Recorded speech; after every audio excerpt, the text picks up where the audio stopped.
ऐसे पुरुषों का संग न करो जो सांसारिक परिवार के मोह और राग में आसक्त होकर भोगों को सुख मान रहे हैं। ऐसे लोगों का संग नहीं करना चाहिए, नहीं बहुत बड़ी हानि हो जाती है। ये हमने देखा है, विचरण के समय हमने इस बात को देखा है। कई ऐसे साधक बहुत सावधान, मतलब परिवार आसक्त मोही पुरुषों का संग साधक के लिए जहर है। जिस संसार के राग को छोड़ करके तुम भगवान के मार्ग में आगे बढ़ना चाहते हो, चाहे गृहस्थ हो चाहे विरक्त हो, बहुत संभल करके सत्संग करो, बहुत संभल करके संग करो। यह ध्यान रखना है कि एक धागा भी यहां से नहीं जाएगा तुम्हारे साथ, कुछ भी साथ नहीं जाएगा।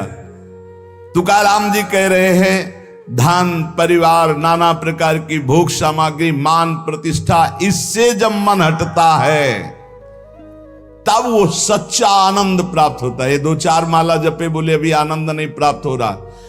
धन की आकांक्षा, कामिनी की आकांक्षा, मान की आकांक्षा, इनका जब नाश हो जाता है भजन बल से, तब भगवदानंद की स्फूर्ति होती है।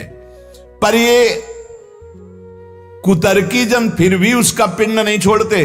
कंचन कामिनी कीर्ति पर विजय प्राप्त किए हुए महापुरुष को भी कुतर्की जन उस समय भी उसका पिंड नहीं छोड़ते। तुकाराम जी कह रहे हैं भगवान को प्रसन्न करने के लिए हर समय कीर्तन में, हर समय नाम जप में, हर समय अपने कर्तव्य में। पर ये तर्क कुतर्की लोग अपने आप उनके पास आते हैं, कुतर्क करके शंका उठाते हैं और भारी भजन में विघ्न पैदा करते हैं, भारी भजन में विघ्न पैदा करते हैं।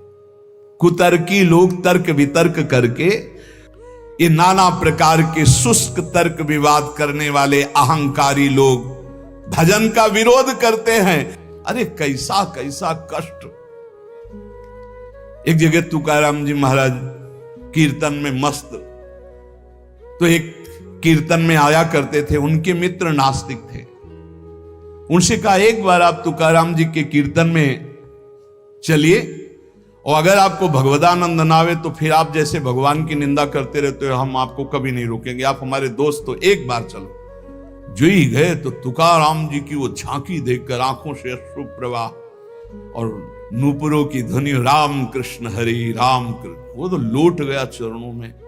अब रोज कीर्तन में, अब कीर्तन के बाद थोड़ी देर सत्संग होता, अब उसमें ब्रह्मचर्य आदि की महिमा वो अपनी पत्नी से बोलना बंद कर दिया। तो जैसे काफी समय हुआ तो उसको पता चला कि ये कीर्तन में तुकाराम जी के पास जाते इसलिए बोलना, तो बोले मेरी जिंदगी का नाश करने वाला, हाथ जोड़ करके पति से कहा आपका तो उद्धार हो गया, मेरा उद्धार कैसे होगा? बोले चलो चलते हैं आज कीर्तन में। बोले नहीं, पहला कदम अपने गुरुदेव को घर में लाओ, एक बार चरणामृत उतारें, घर में चरणामृत डालें, फिर भगवान मेरी ये पत्नी को कैसे, जैसे मेरी बुद्धि शुद्ध हो गई, इसे बड़ा प्रसन्न हुआ। तुकाराम जी से कहा जा गया अपार कृपा आपकी, पूरी बात बताई। उनका भाई यदि तुम्हारी पत्नी को ऐसी प्रसन्नता और तो मैं अवश्य चलूंगा। सीधे सरल भक्त आ गए, उसने बीच आंगन में बैठाला, जो दरवाजा रसोई का था उसी के सामने, और पहले से 5 लीटर पानी खौलने को रख दिया था।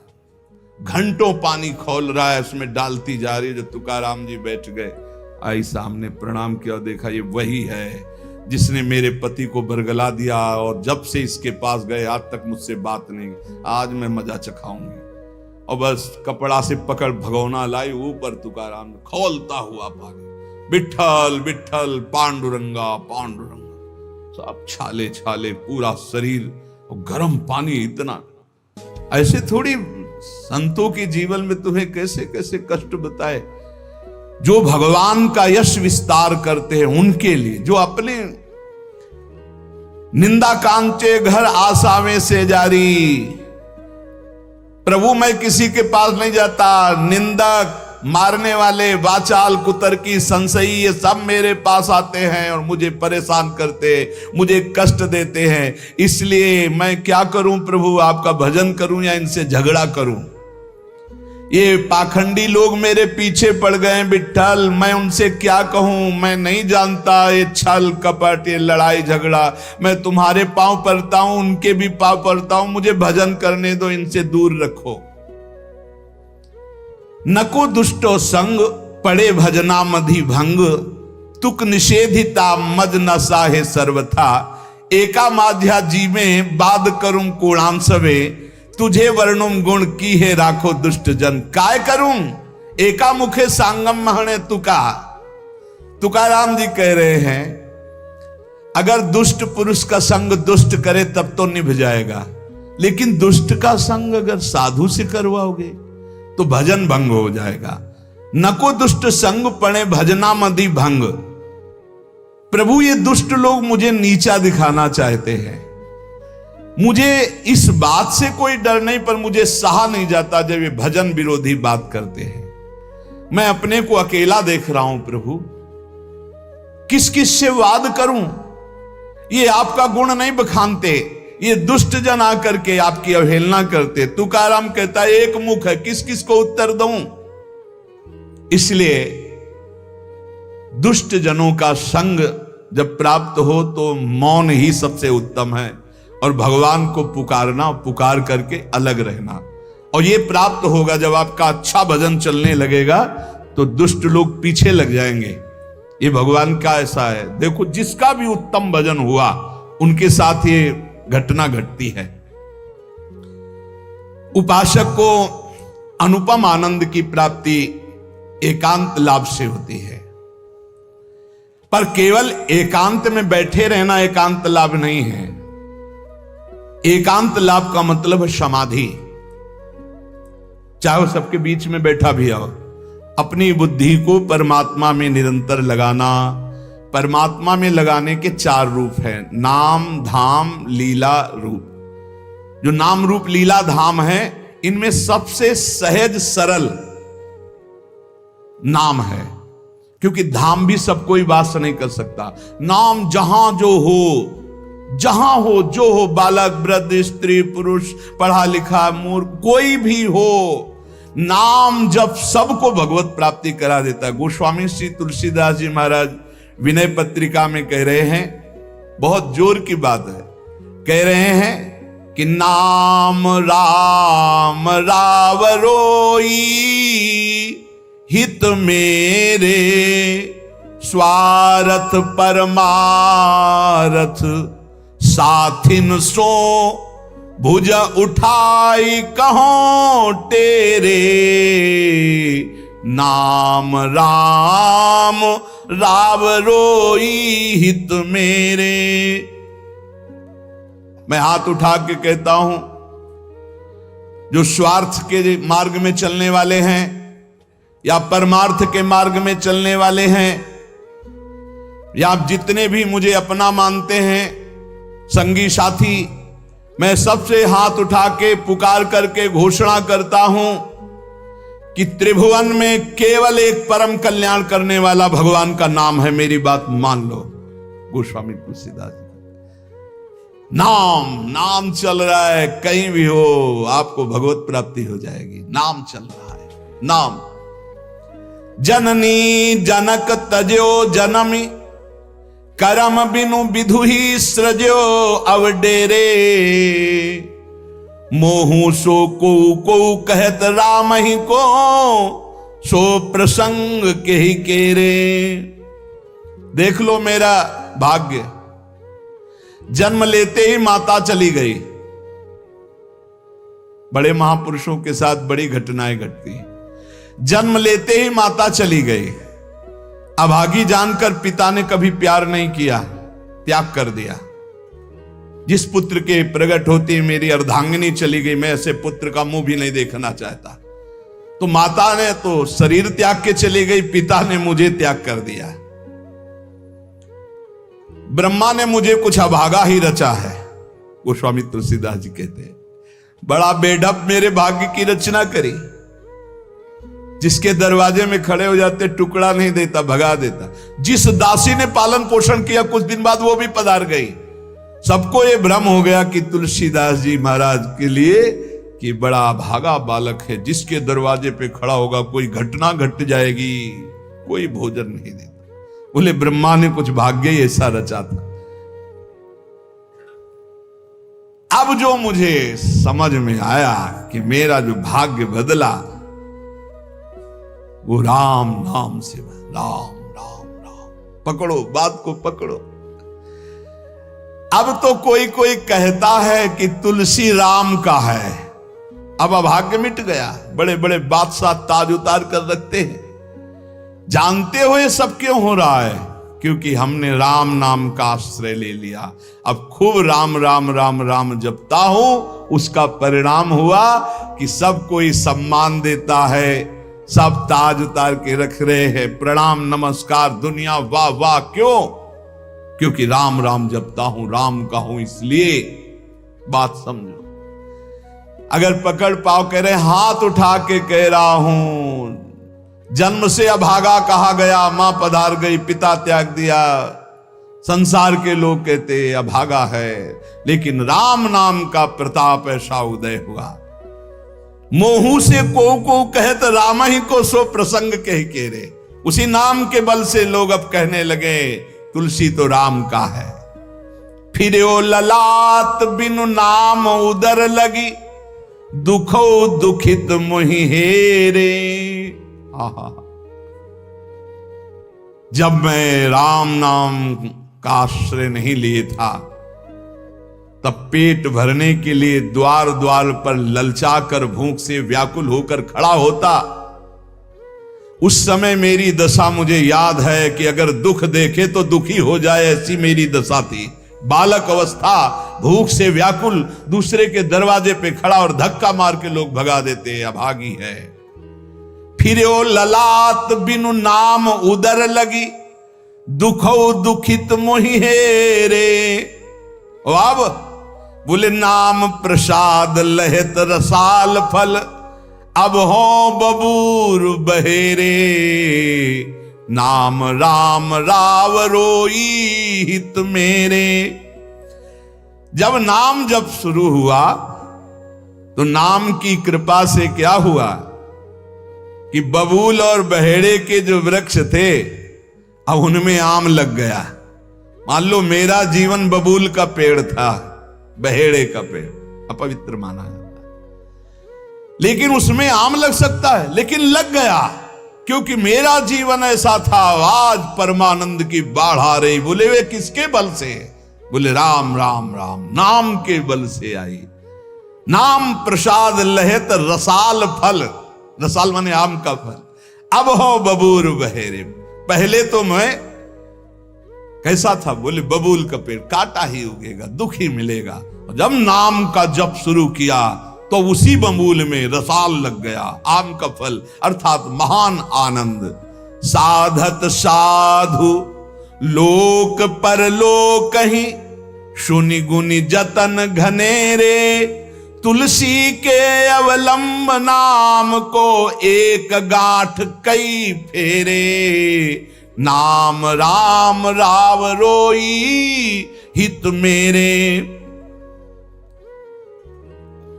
संत जनों ने, गिरने के बाद उठाने आओगे तो फायदा क्या, गिरने ही ना दो। आप ऐसे सामर्थ्यशाली हो। प्रार्थना, कल चर्चा चली थी कि मन को, इंद्रियों को विषयों से बचाने में हम असमर्थ हैं, तो हम प्रार्थना प्रभु से करें, पुकारें। जैसे गोस्वामी जी कल कह रहे थे कि हों हार्यो करि जतन, विविध विधि अतिशय प्रबल अजय। तुलसीदास बस होई तबे, जब प्रभु पेरक बरजय। हे नाथ मैं हार गया हूं, बहुत उपाय करके ये बस में नहीं हो रहा। आप डांट दो मन को, ये विषयों की तरफ ना जाए, आपके चरणों की तरफ जाए। ये भक्त की दैन्य पुकार होती। तुकाराम जी महाराज बहुत ऊंची स्थिति के महापुरुष हैं। वो अपने लिए ऐसी बात करे कि जब इंद्रियां ऐसी दशा में हो, मन ऐसी दशा में हो, तो प्रभु को पुकारो। अब जो बात कह रहे कि भगवान नाम जप करते हुए भी जिसको अधोगति अपनी नहीं करनी है, इन बातों को साधक बड़े ध्यान से सुने। रात दिन भगवान के चिंतन में डूबना है तो अर्थ को एकत्रित करना और स्त्री संभाषण, एकांत आदि मिलन, बैठना, बात करना, ये सब छोड़ दे। ये मन बड़ा चंचल, थोड़ी देर लड़ पाओगे, इसके बाद फिर भ्रष्ट कर देगा, गिर जाओगे, फिर नहीं उठ पाओगे। जहां गिरना शुरू हो जाता है तो वो असमर्थ हो जाता है, उसकी हिम्मत खत्म हो जाती है। एक बार भंडारा पर्वत पर नाम कीर्तन में मगन थे श्री तुकाराम जी महाराज, और जब कीर्तन करने के लिए वो जाया करते थे, इतना सुंदर रूप, जो भगवत भजन करने वाले होते उनमें एक लावण्य जागृत होता है, भागवतिक। वो सांसारिक बनावटी सुंदरता नहीं होती है कि वो नाना प्रकार के लेप लगा करके गोरा बनना, सुंदर बनना। तो एक नवयुवती रोज देखती थी तुकाराम जी को, चरणों में नूपुर बांधे पर्वत, भंडारा पर्वत की तरफ जाते और एकांत में खूब नाच नाच के भगवान को रिझाते, कीर्तन करते। वो अपने मन को नहीं रोक पाई, मानो भगवान परीक्षा ले रहे हो। जब वो आंख मूंद कर राम कृष्ण हरि जय जय राम कृष्ण हरि निवेदन किया जाकर, दंडवत, दूर से ही दृष्टि गई, देखा उसकी भाव भंगियों को। नेत्रों से देखने से ही पता चल जाता है तुम किस भाव से देख रहे हो।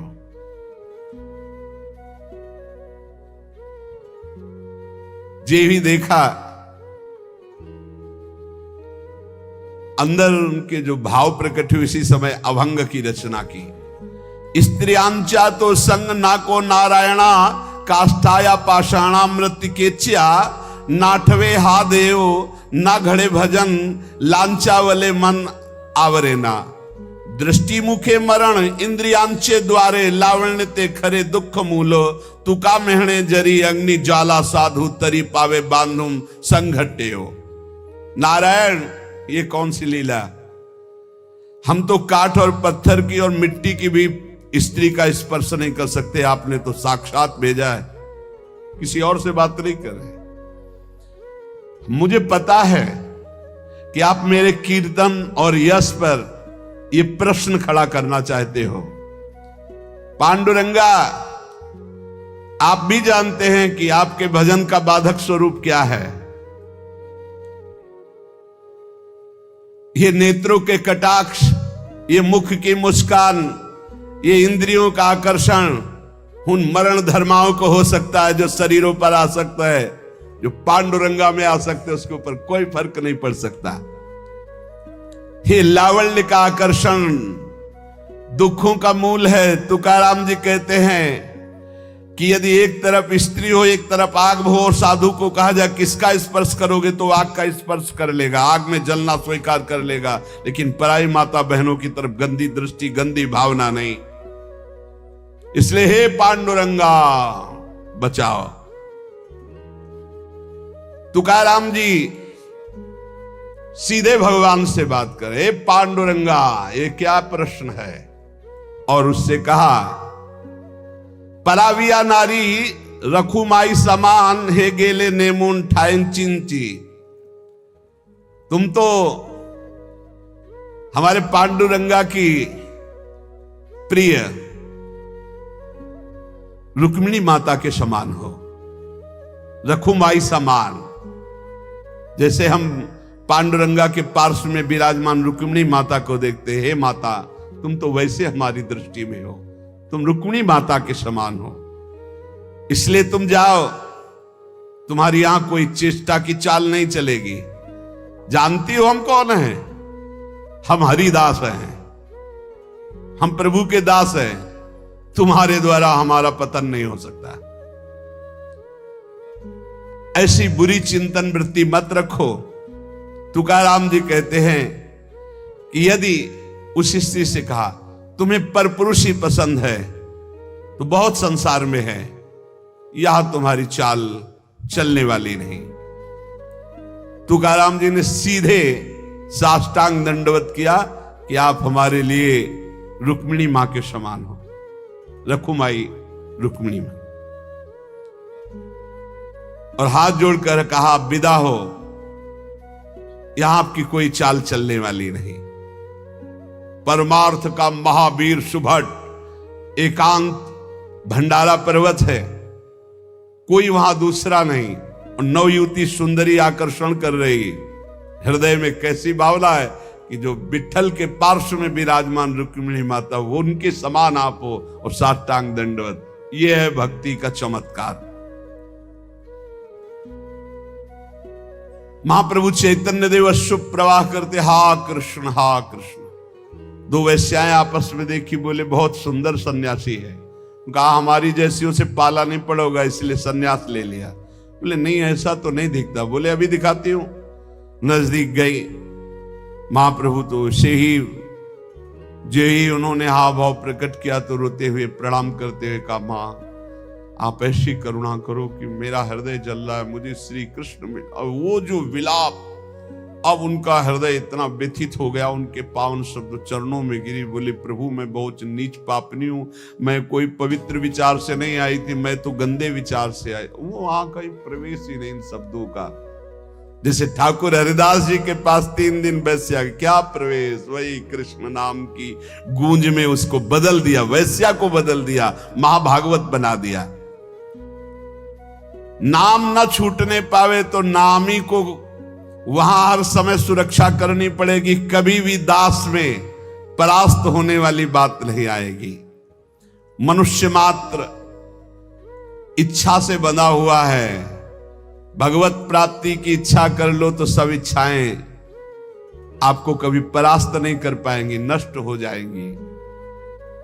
इसलिए आज के सत्संग की सार बात,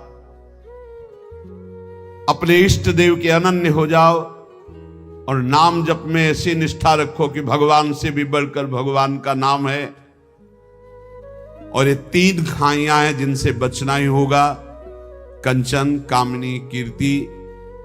हम लोग भगवान की शरण में हैं, जो गृहस्थ भी भगवान की शरण में है। भगवान कह रहे हैं अनन्यश्चिंत्यन्तो माम ये जना परिपासते तेषाम नित्याभियुक्ता नाम योगक्षेमं वहाम्यहम्। जो मेरा अनन्य चिंतन करता रहता है, उसकी अप्राप्ति की प्राप्ति कराना और प्राप्ति की रक्षा करना, ये दोनों मेरी जिम्मेवारी। इसलिए बेपरवाह निश्चिंत रहो, लेकिन ये 3 खाइयां इन पे गिरना नहीं। इनसे हमें बच करके भगवान की शरण में जाना है, भगवान की प्राप्ति करनी। ये हमारा अंतिम जन्म हो, ऐसा निश्चय करो। नाम से बहुत कुछ हो सकता है, कर तुम अकर तुम अन्यथा कर तुम सर्व समर्थ। भगवान अजित को जो जीत ले वो नाम है भगवान का।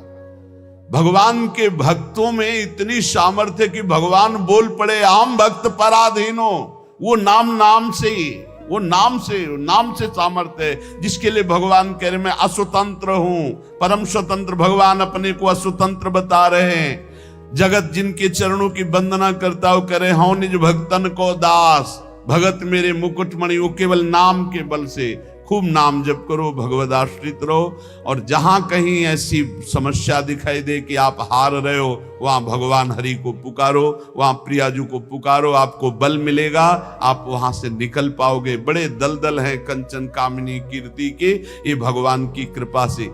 गिर जाना कोई आश्चर्य की बात नहीं, बहुत फिसलन है, लेकिन गिर के पड़े रहना ये आश्चर्य की